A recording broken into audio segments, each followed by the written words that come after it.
What's up guys, how's it going? Welcome back. This is the latest episode of the WWE 13 Universe Mode. We're back on Smackdown. It's the first Smackdown after the pay-per-view, and we're going to kickstart the show with Hulk Hogan. He is the guest GM for this episode, and I don't know, you have to let me know in the comment section who you prefer as GM so far. I mean, we've had Paul Heyman, now we've had Hulk Hogan. There's some other names in the pipeline such as Stone Cold Steve Austin and Eric Bischoff. I am hunting around for a few other people, so there will be some more GMs coming across in future episodes, and after a while we'll do this GM election thing where you guys can actually vote for who you want to stick around. We'll have a GM for each show as well, and also we'll have a new GM for the third new show which I've just created, and that will debut reasonably soon. So here goes Hulk Hogan. He's going to cut a little promo. Let me tell you something, maniacs. Miss McMahon has given me ... full control of tonight's show, so that means we have one hell of a night ahead of us tonight. You'll see a brand new dude in action, the number one contender take on a giant, a brand new tag team begin their career, and a rematch of SmackDown's main event at Extreme Rules. Also, a 6-man battle royal to decide who will take on the IC champ. Over the limit. Enjoy the show, maniacs. So there you go. Hulk Hogan doing his job, just coming down to the ring and announcing what shows are going to be on. And here we go, we have a new superstar. It's Damien Sandow. He was released as DLC beginning of January, I think, and I'm buzzing about that. Damien Sandow is one of my favourite characters on the current roster. He's just amazing. The way he cuts his promos, he's really old school. He's really good in the ring as well, like he's quite aggressive. But I just love the way he just winds the audience up. And then the silence thing that he does, where he just goes silence, and then they all boo him. That's just a magnet for heat. That's really clever. It's really amazing, and he's really good on the mic. He's so articulate, and he actually is really brainy. And just the way he comes down and quotes famous poets, and he's just cool. I mean, even things like wearing pink shorts or pink tights, that's clever because it gets people to boo him. Everything he does is planned. He's just a awesome heel. He's one of the best heels in the business. Everything he does just attracts boos, and I think that's what you've got to do when you're a heel. Just be a complete arsehole to the audience and be as hated as possible. It may sound quite weird, you know, oh, it's good to be hated, but it really is. His opponent for his debut on SmackDown is Ted DiBiase. Now I quite like Ted DiBiase. I might start using him a bit more in his universe mode, because he's not on WWE TV that much at all, which is stupid, because even John Cena said a couple of years back he could see Ted DiBiase headlining WrestleMania against him, and obviously we haven't seen that. We've seen bugger all Ted DiBiase, and I'm worried that they're going to cut him soon, which is a shame, because he's a good wrestler. He's got a lot of talent, he's got the look, he's got the lineage, like his dad was the $1 Million Man. Ted DiBiase, Hall of Famer. So it's quite a shame that you don't see Ted DiBiase around, because when he was in Legacy with Orton and Rhodes, him and Cody Rhodes were a great tag team. They had an awesome feud against DX. Fair enough, it was a watered down version of DX, this Shawn Michaels and Triple H. It's like the PG DX, and it was a good feud because they made DiBiase and Cody Rhodes look like a credible threat. But of course, it being Triple H, they ended up burying the poor fuckers, because, you know, if you go up against Triple H in a feud, you're going to get buried. And that's just the way it is. That's the way Triple H is, I'm afraid. So there you go. There's Damien Sandow's sleeper hold, and he's quite good to use. He's got a good moveset. The only thing that I don't like about Damien Sandow in this game is that he doesn't do the Akito Taki yet. Is that what it is? The elbow of disdain? It's just a bog standard elbow drop. He doesn't do the bit where he sort of dances before he does it. He doesn't do the cartwheel. But it's still a fucking cool addition to the game. Him alongside Antonio Cesaro, who will be debuting at some point. I just need to find a good angle for him to come in, whether I'll bring him in as part of a tag team or just bring him in like I have with Sandow. I'm not sure. We'll have to do something with Antonio Cesaro, but neither Cesaro or Sandow will be getting gold just yet. I've got plans for them, but it doesn't include gold. They got to have a decent feud, build themselves up to number one contendership, and then go for the gold. And there goes the Russian leg sweep from Antonio. Oh, Damien Sandow. And I'm going to take a sip of the coffee because I'm really flipping tired. My sleeping pattern, see, I can't even talk. My sleeping pattern is so screwed at the minute. There you go. There's the finisher. Don't know what he's called it. Can't remember. He goes 1, and then DiBiase kicks out a 1 count, which was quite shocking. So we need to try and abuse DiBiase some more. And there's that move just reminds me of Crossroads too much. I think it's called like Roll of the Dice or something. Test used to use it. So many people have used that move. It is one of the most overused moves of all time, apart from like a clothesline or an elbow drop or something. But you know what I mean, everyone at some point has used that move in their move set. So we're going to go for a second finisher there. Bang. Done. Now that should be free. Here we go. 1, 2, 3. Damien Sandow wins his first match on Smackdown, as he should. Good stuff. And of course he doesn't want the ref to raise his arm in victory. See, this is where he should do his cartwheel. This is where we should just like do that thing that he does where he sort of just like moves his arms to the music like a composer. I'm not too sure about his animations on the game, but either way it's good to have him on the game, and you can see why there are some bits missing from him, because he was kind of rushed onto the DLC pack, same as Cesaro, same as the Uso brothers. You know, they didn't have a lot of time to create a wrestler and put it onto the game. And we're going to move straight on to our next match here. Beer Money make their debut on SmackDown as a tag team, and Bobby Roode and James Storm. Pretty good cause or created wrestlers on the old Community Creations. I like Bobby Roode's t-shirt. Fair play to the people that put their time into this, because to use the paint tool to make that t-shirt, to make the trunks and elbow pads and boots and stuff, you know, it's not easy. I had a go once and just failed miserably. It's so hard. I mean, look at the detail on the back of James Storm's jacket and Bobby Roode's t-shirt. You know, it's really finely detailed. Fair play to the people that actually put a lot of effort. I mean, last year one of the best created wrestlers I saw was Lord Tensai, because the tattoos were absolutely bang on. Like the tattoos on the face, the tattoos on his chest and body, they were just absolutely spot on, and he must have spent so long on the paint tool creating those tattoos and then putting them on and sizing them up and everything. Fair play to him, man. I can't do it, but yeah. Beer Money, Rey Mysterio and his tag team partner Sin Cara. This is going to be quite a good tag team match. The tag team division's starting to heat up. We have plenty of tag teams across the both shows now, and at some point we will have 3 shows and there'll be some tag teams from there. The third show, it will be coming on to the series relatively soon. It just needs to have a decent sort of like story mode to it. I can't just whack it on. It would just be silly just putting it on an episode going, oh, here we go, third show. You know, I think it does need a bit of a story mode to it. It's Velocity, WWE Velocity. The reason I chose Velocity is because the colour of Velocity, for those that remember watching WWE Velocity, it was green. So we've got red, blue and green. Obviously blue SmackDown, red Raw, green Velocity. And the Velocity roster is a mixture of Ring of Honor, TNA and NXT. There's a heavyweight championship there. There's a different kind of United States championship, and then there is a tag team division. But I'm not worried about women's or divas or knockout wrestlers. I'm not worried about anything like that. I'm just gonna use the dudes. Here we go. Rey Mysterio and Sin Cara off to a good start here. Sin Cara with a springboard drop kick and kind of like a Russian leg sweep or an arm drop there from Mysterio. That's quite a good tag team move, and Sin Cara is pretty cool to use in the game. He's got a really good moveset. I quite like Sin Cara. Like I've said in previous episodes, man, he's got a lot of potential. If he works on his English, there's a lot of potential to be the next Rey Mysterio. Abso-fucking-lutely. The kids love him. They can sell a shit ton of merchandise with the masks and things like that. He just needs to speak English, because he can't connect with the audience, because he hasn't said a single word, and he's been on the WWE roster for almost a year now, and he's not said a word because he can't speak English. And a lot of people call him Botch Cara because he does make a few mistakes here or there, but people need to look at it this way, right? He's been wrestling in Mexico his entire career, and the Mexican style is so different from WWE. WWE has its own unique style.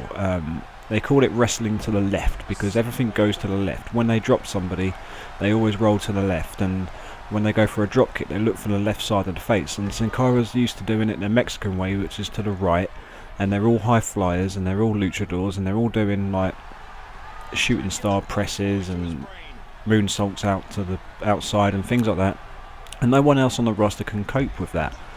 That's why when Sin Cara first came onto the scene, he was only ever really against Hunico, because Hunico also had 10-15 years down in Mexico.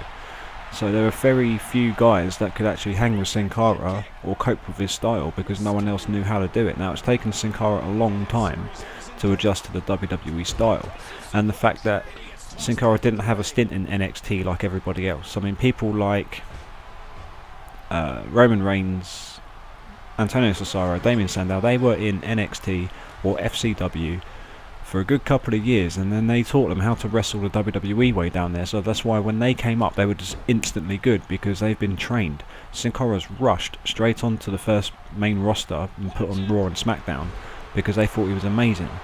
And without training him, of course he's going to make mistakes. And when people call him Botch Cara, it's pathetic, because it's not really Sin Cara's fault. It's the other guy for not being able to do his part, because it takes two to do a moonsault, it takes two to do a swanton bomb, it takes two to do a hurricane rana.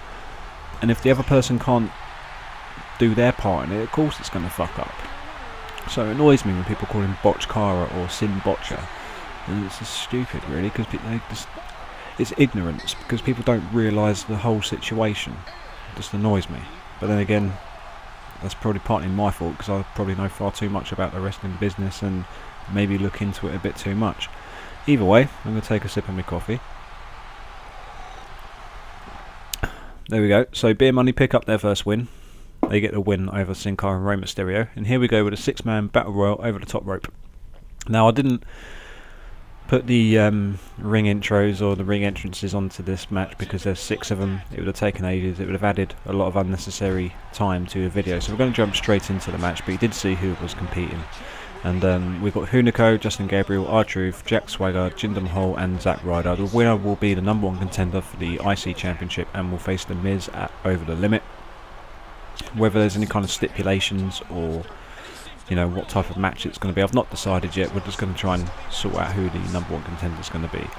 And I think doing it in the Battle Royal style is quite good. 3 of these guys are from the Raw brand, 3 of these guys are from the Smackdown brand. And I've done it that way because The Miz is on the Raw brand, but he's got the Smackdown Mid-Card Championship, so you might as well chuck in some Raw guys on there. I think Jinder, Swagger and R-Truth are all Raw guys, the rest are Smackdown.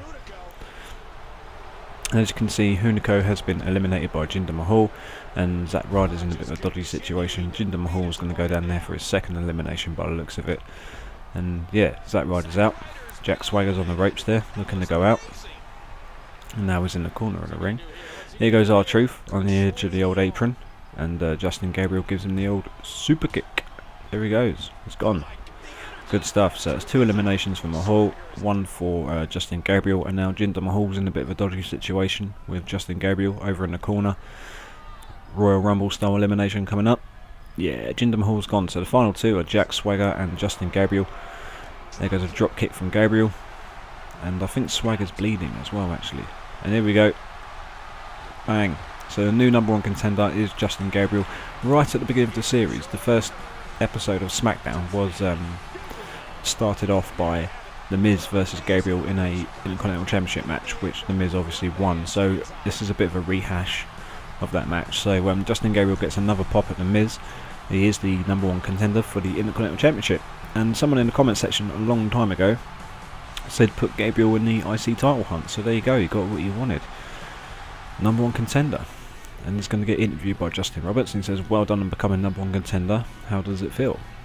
It feels great, man. The last time I faced The Miz, he beat me. ... It won't happen again. So there you go. Oh, shit, there goes The Miz. He ain't happy. He wants to try and beat the shit out of the contender for his championship and try and make himself look like a bit of a badass. I don't know how long The Miz will be champion for. We'll have to see what happens at Over the Limit. I have increased the difficulty to Legendary from Hard, so there may be a few more unpredictable matches coming up, because, I mean, Hard is hard, but Legendary is extremely hard. Yeah, it really is. And there goes Ryback. He is the current #1 contender for the World Heavyweight Championship, and he's going to be going up against the Big Show again. He did beat Big Show in the #1 Contenders Tournament just before Extreme Rules. And I think it'd be quite cool to see Ryback and Big Show again. I mean, Ryback is a bit of a monster. Big Show is obviously a giant. So we'll have to see how it goes, really. I mean, Ryback and Sheamus could be a decent feud. I mean, we've got almost a month in terms of game time until the next pay-per-view. So we've got a month to build up all these feuds, and they're starting to shape up. On SmackDown they've decided, apart from the tag team championships, they have to decide who the number one contenders are for the tag titles at some point. But here comes the Big Show. Now the only thing that annoys me about this game really is I think every superstar in the game should have a heel or a face entrance. Because look at the Big Show, he's coming down smiling, but he's a heel. You know, his heel entrance should be just walking to the ring slowly. And here goes Ryback, he's looking to dominate the Big Show. There goes his signature move, setting himself up for his finisher, which is the shell shock. I had to think then, couldn't quite remember. And there we go. Hoist Big Show up top, is looking to dominate, and it's you won't quite often see the Big Show get squashed, but I think to try and make Ryback look quite strong, he needs to squash the Big Show. He needs to come out all pissed. So he's going to go for 2 shell shocks in a row and really make the Big Show look like an idiot. Which I think would be quite a good way of building up a number one contender. Have him out, like really fucking hungry for the win, just dominates everybody. And everyone will think, shit, Sheamus is the champion. He's obviously an hard case, but Ryback's on fucking flyer. This is going to be a good match. So there you go. A match which lasted about a minute or so. Not too bad at all. Ryback, feed me more. Number one contender looking strong. I think that's the way it should be. That's how you build up a world championship feud, or any title feud. Both sides need to look strong. I might need to change his attire actually. I might do the old superstar threads and give him a second attire, because that's what, like silver, white and yellow. We'll try and make his purple one that he wears nowadays. We'll try and change the ring attire every episode. So here comes Justin Roberts for another interview. This time it's inside the ring. Ryback, you just defeated Big Show in an impressive display of dominance. Was that in any way a message to the champion Sheamus? Bit of a silly question, but I do have a habit of asking silly questions. Sheamus, I'm hungry. Big Show is an appetizer. You are the main course. Typical Ryback promo, all about food. The title is the dessert. Come on. Feed me gold. Feed me gold. Yeah, man. I mean, the Ryback, as Daniel Bryan calls him, the Ryback. He is quite cool, but I think he just needs to come away from the whole food thing. You know, every promo's the same. It's, you know, I'm hungry, I'm going to eat you, feed me more, feed me shield. You know, I think they do need to come away from that. So here goes a bit of a backstage altercation. Sheamus, you think you can take my title, fella? Next week, why don't we have a little non-title match? That could be quite cool. Then you will realise you don't stand a chance. Ryback versus Sheamus, 2 big dudes for the heavyweight championship. I think it's a fitting feud for the heavyweight championship, because they are heavyweights. I mean, look at the fucking size of them. And Ryback wants the match now because he's still hungry. And he says, whatever, I've got Barrett tonight. See you next week. So there you go, there's next week's SmackDown's main event decided. Ryback versus Sheamus in a non-title match. We'll have to see what happens. And here comes Sheamus, the World Heavyweight Champion.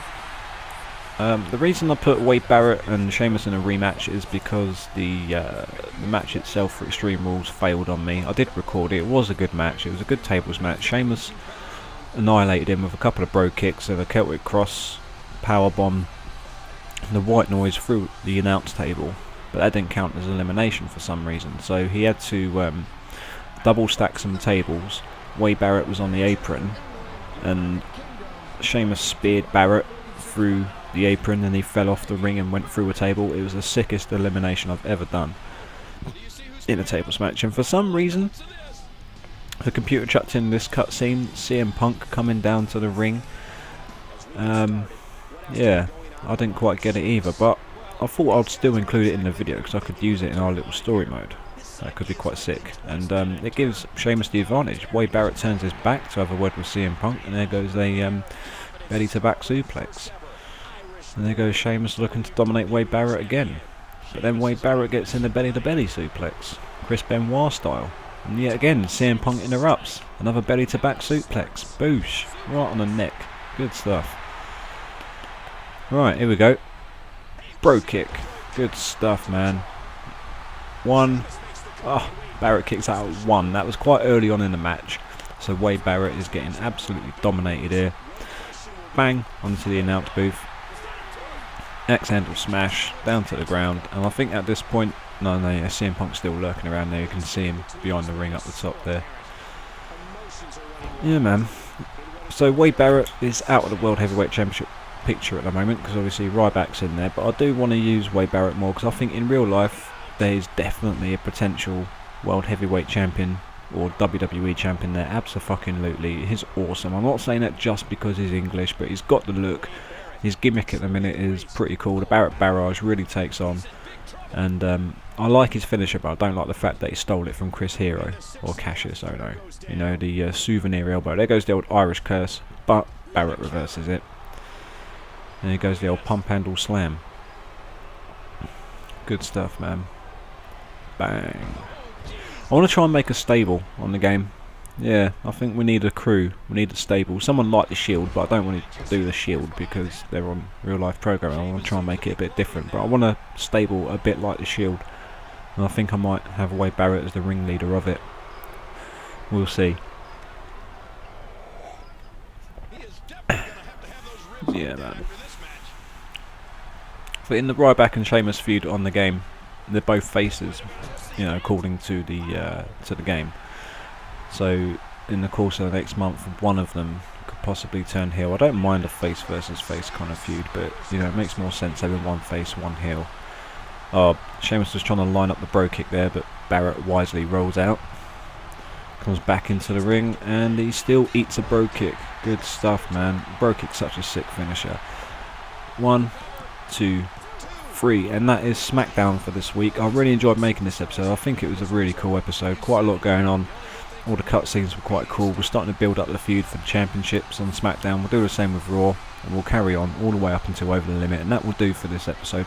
Hit that thumbs up button for us if you could. We'd really appreciate it. Let us know in the comment section what you think of the show. What do you think of the feuds that are lined up? You know, Gabriel, Miz, Ryback, Sheamus, and we've still got to figure out the tag team feud. And suggest the number 1 contenders for the tag team titles in the comment section if you like. Don't forget to join the No Holds Barred Facebook group, which is in the description if you want to talk about wrestling, promote your videos, or just ask me questions. Take it easy. See you soon.